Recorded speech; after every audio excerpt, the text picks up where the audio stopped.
শ্রীনগরে আস্তে আস্তে আমাদের প্রায় দুপুর গড়িয়ে গেছিলো। তারপরে আমরা ডাল লেকে হাউস বোট খুঁজতে বেরিয়ে গেছিলাম। তো এটা তারই তোলা।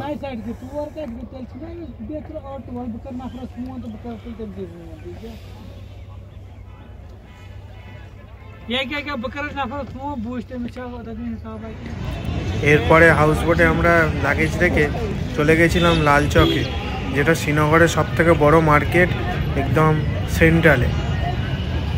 2-3 বছর আগে লাল চক পুরো অন্যরকম ছিল, এখন রিনোভেশনের দরুন লাল চকের মিডিলটা পুরো সাজিয়ে দেওয়া হয়েছে। একটা সুন্দর হাঁটার পাথও হয়েছে, যেটা আগে ছিল না। এরপরে আমরা চলে গেলাম কাশ্মীরি ওয়াজওয়ান ট্রাই করার জন্য। এটা এক ধরনের কাশ্মীরের লোকাল ডিশ। পরের দিন সকালে আমরা ঘুম থেকে উঠে বেরিয়ে পড়লাম গুলমার্গের উদ্দেশ্যে।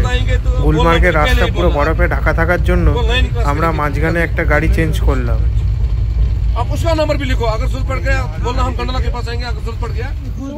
এটা গুলমার্গের দৃশ্য। চারিদিকে দেখছেন প্রায় 5 ফুট বরফে ঢাকা, পুরো বরফে ঢাকা, এবং ওয়েদার প্রচন্ড হার্শ ছিল। গুলমার্গে একটা শিব মন্দির ছিল, এবার সেটাই গেলাম আমরা। এখানে এত স্নোফল স্পট ছিল যে ভিজিবিলিটি পুরো 0 হয়ে গেছিল, দূরের কোনো মানুষকে দেখা যাচ্ছিল না। এখানে জামা ও জুতো ভাড়া পাওয়া যায়, অবশ্যই ভাড়া নেবেন।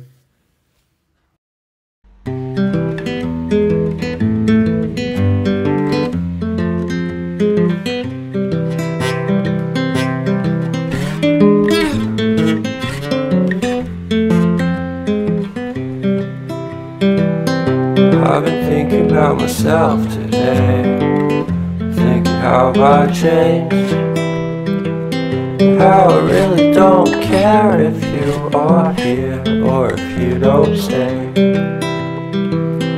Now I'm feeling those winter blues, but I don't wanna cry.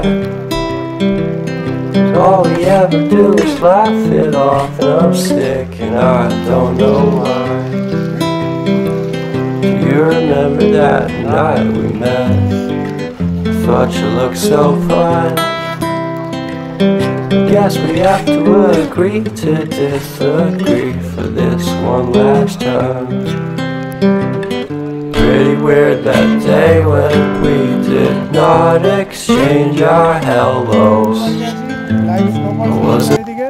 Srinagar থেকে ডিরেক্ট গুলমার্গ আসতে পারবে না, তানমার্গে নামিয়ে দেবে। ওখান থেকে আবার নিউ গাড়ি করে আসতে হবে এখানে পুরো দালাল ভর্তি, পুরো স্ক্যাম। একা একা যতটা পারে ঘুরে নাও, শুধু লাইভ ভিউটা দেখো, স্নো পড়ছে শুধু, দেখো কীরকম।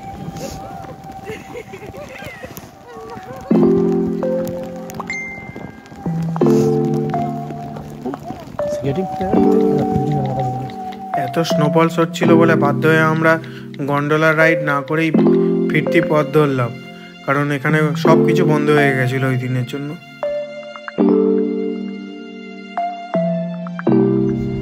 এই জায়গায় এত ভয়ঙ্কর তুষার ঝড় শুরু হয়েছিল যে কোনো গাড়ি স্নো চেন অথবা 4x4 ছাড়া আসতে পারছিল না। আমাদের গাড়িতে স্নো চেন ছিল বলে আমরা কোনো রকমে বেরোতে পেরেছিলাম, নাহলে অনেকেই আটকে গেছিলো ওখানে।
এরপর সন্ধেবেলা আমরা শ্রীনগরে চলে এলাম এবং এটা আমাদের হাউস বোট থেকে তোলা ডাল লেকের ভিউ।